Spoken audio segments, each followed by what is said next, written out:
ஜெயலலிதாவின் 27 கிலோ தங்க நகைகளுக்கு உரிமை கோரும் தீபா மனுவை எதிர்த்து கர்நாடக உயர்நீதிமன்றத்தில் அம்மாநில அரசு வழக்கு தொடுத்துள்ளது. சொத்து குவிப்பு வழக்கில் ஜெயலலிதாவிடம் இருந்து பறிமுதல் செய்யப்பட்ட 27 கிலோ தங்கம் வைர நகைகளை கடந்த 6ஆம் தேதி தமிழ்நாடு அரசிடம் ஒப்படைக்க வேண்டும் என கர்நாடக சிறப்பு நீதிமன்றம் உத்தரவிட்டிருந்தது. இதற்கு எதிர்ப்பு தெரிவித்தும் ஜெயலலிதாவின் நகைகளுக்கு உரிமை கோரியும் கர்நாடகா உயர்நீதிமன்றத்தில் அவரது அண்ணன் மகள் தீபா மற்றும் மகன் தீபா ஆகியோர் மனு தாக்கல் செய்திருந்தனர்.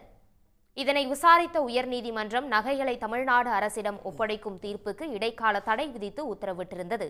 இந்த நிலையில் ஜெயலலிதாவின் நகைகளுக்கு உரிமை கோரும் தீபா மனுவை தள்ளுபடி செய்ய வேண்டும் என்று கர்நாடக உயர்நீதிமன்றத்தில் அம்மாநில அரசு முறையிட்டுள்ளது. அதில் 6 ஆண்டுகள் கழித்து நகைகளுக்கு தீபா உரிமை கோருவது ஏன் என்று கேள்வி எழுப்பியுள்ள கர்நாடக அரசு உச்சநீதிமன்றத்தின் தீர்ப்பையே மறு ஆய்வு செய்ய கோரும் விதமாக இந்த மனு இருப்பதாகவும் இது ஏற்கத்தக்கது அல்ல என்றும் கூறியுள்ளது. இந்த மனு வருகின்ற ஏப்ரல் 15ஆம் தேதி விசாரணைக்கு வருகிறது. உடனுக்குடன் செய்திகளை தெரிந்து கொள்ள சன் நியூஸ் பெல் ஐகானை கிளிக் பண்ணுங்க.